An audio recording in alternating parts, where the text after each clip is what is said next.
Bismillahirrahmanirrahim. Assalamualaikum warahmatullahi wabarakatuh dan salam sejahtera.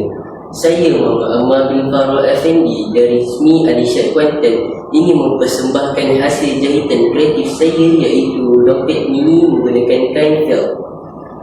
Sebelum saya memulakan proses jahitan, izinkan saya untuk menyampaikan serangkap pantun.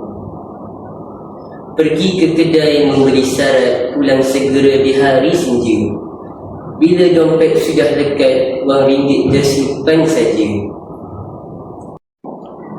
Sebelum saya memulakan proses jahitan, bahan-bahan yang saya gunakan ialah 1 set bahan lakaran, 2 keping kain felt, sebilah gunting,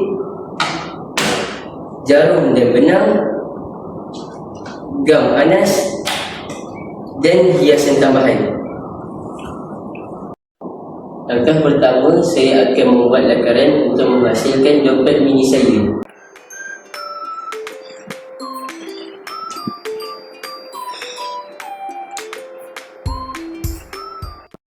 Langkah seterusnya, saya akan memotong kain felt mengikut lakaran.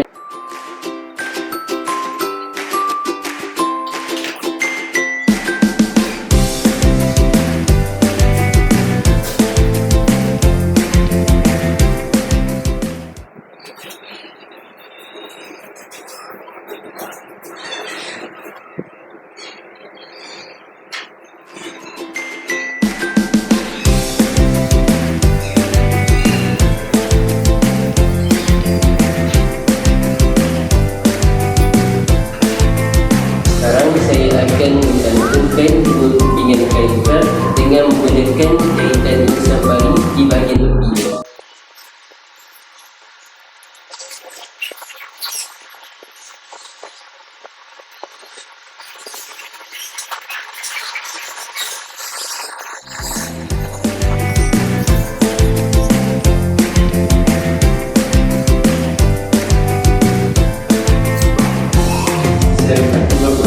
Inilah hasil jahitan saya.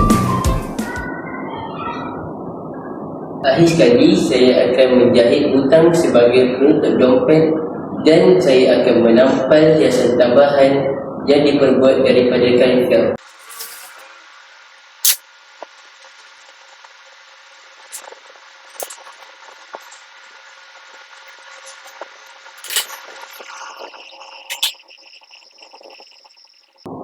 Kesimpulan daripada aktiviti ini, saya dapat mempelajari jenis-jenis jahitan dan proses penghasilan sesuatu produk. Akhir sekali, saya dapat menghasilkan dompet mini dengan tangan saya sendiri.